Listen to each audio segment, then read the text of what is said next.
Elsie and Doris Waters, the famous Cockney pair, go the rounds of East London, helping to form street savings groups. Gert and Daisy have a ready audience for their line of sales talk.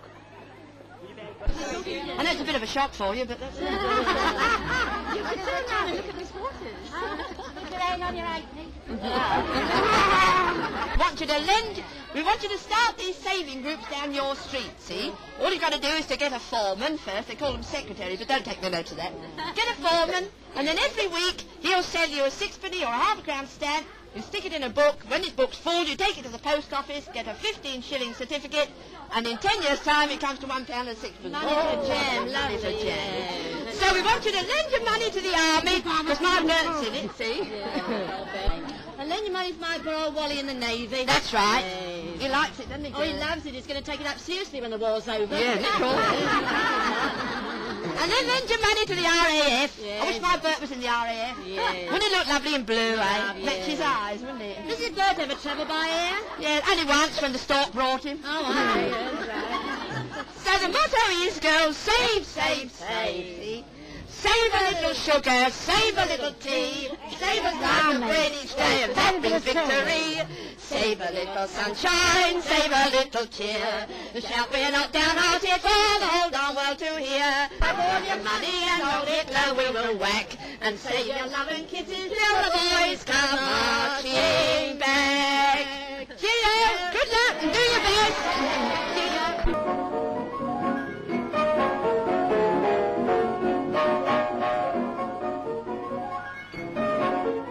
Just letting them, as the song says.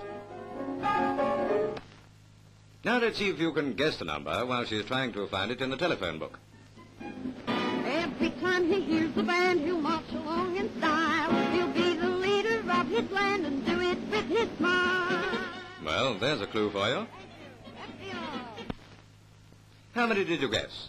That tooth drawing room of 1750 gave you 18th century drawing room. And it's played by that famous xylophonist, Rudy Starita.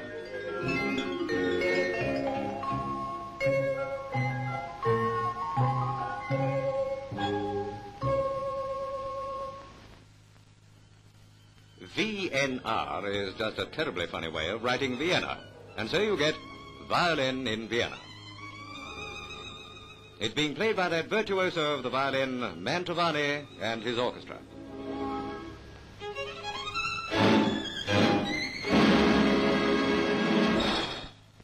Well, you must have guessed at once that at great risk we were letting the people sing, and how. At the piano is that great artist and entertainer, Peggy Desmond.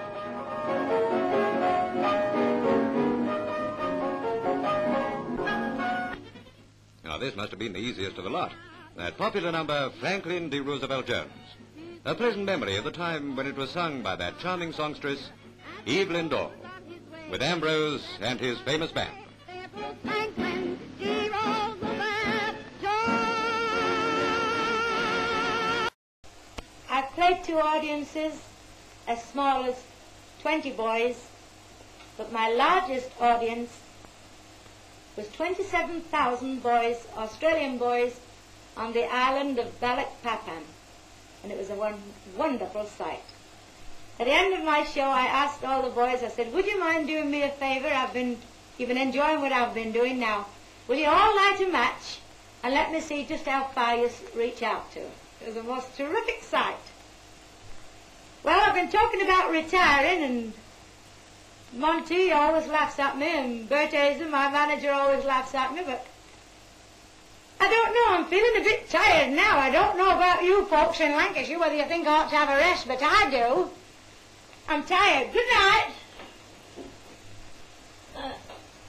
I'd better be popping. Yeah, there's one thing I'd like to do.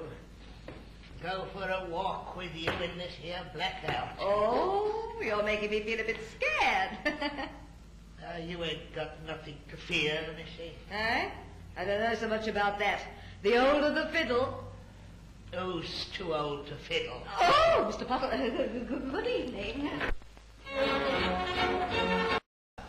Oh, good heavens. You're in the wrong place. The undertaker is next door. But aren't you the doctor? Oh, yes, I'm the doctor, all right. But I have my limitations, you know. I can't bring the dead back to life. Yes. I'm afraid you're too far gone for me. Yes. Sit down before you fall down. Thank you. Now tell me, what have you been playing at? Eh? I say, what have you been playing at? Rugby. What were you, scrum half? Been staying there with my sister. No, not staying at, playing at. You know, bottle parties and nightclubs and all that. Certainly not, Doctor. All right. What all I right. came to see. Right, all right. I will take one or two particulars, please. Tell me, what is your name? Small piece. Small piece. Mrs. Mrs. Fanny. Fanny. Small piece, Mrs. How long have you been a Fanny? No. Fanny is my Christian name. Oh, I'm sorry. I thought they'd called the 90s up. I assure Right, all right. Now, say no more. Now, just give me your pulsy-walsy, please. Your pulsy-walsy. Come along, please. Thank you. Oh, dear.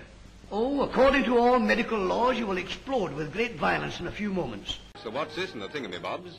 While into the pictures, if they like, go the housewives who, but for the mobile laundry, would either have to do the washing at home or take it to a distant washery.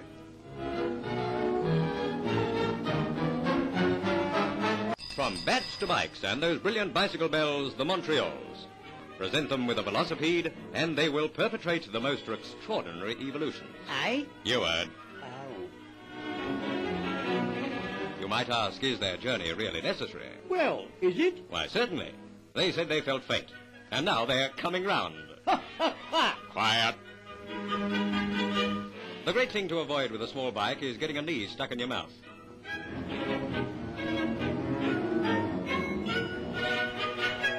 A nice study in balance, or from fork to handlebar in 2 moves.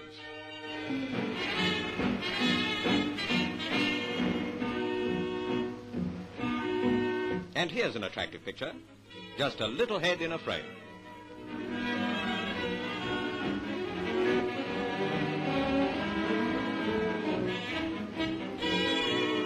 She may be too tired, but she's not weary. How do you make that out, mate? Dear sir or madam, I was referring to the 2 tires on the wheel, see? Oh, darn.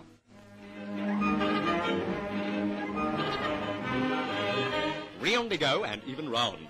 And if Mabel sees a chance to jump, she jumps at it. The secret is the even balance between the loud pedal and the soft.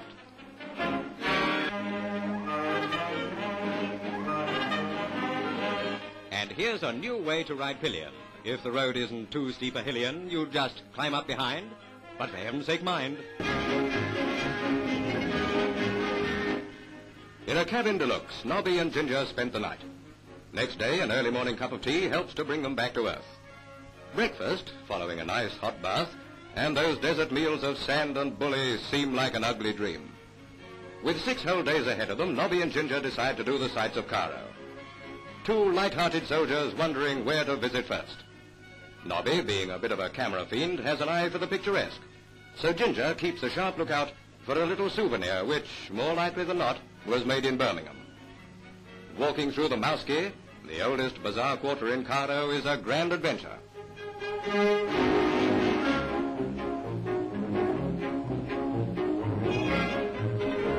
The inevitable swarm of little boys wanting to clean their boots.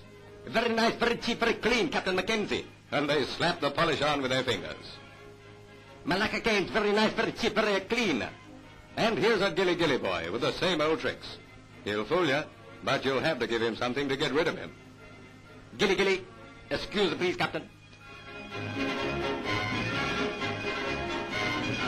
By now, the travel bug has got them. Nobby and Ginger sit back in style in a galley to take in the sights of modern Cairo. Nobby wants to know if this is one of Pharaoh's Bren gun carriers. Carried all the way to Mina, Nobby and Ginger change trains. Now for a ride round the pyramids on a couple of cruiser model camels. One side, please. Here we go. To round the day off, dancing on board Arabia. This is invitation day, when girls in the women's services come along to the houseboat for a tea dance. Music on the Nile, the soft lapping of water against the boat, and... Oh, pardon us, but I think these 2 want to be left alone.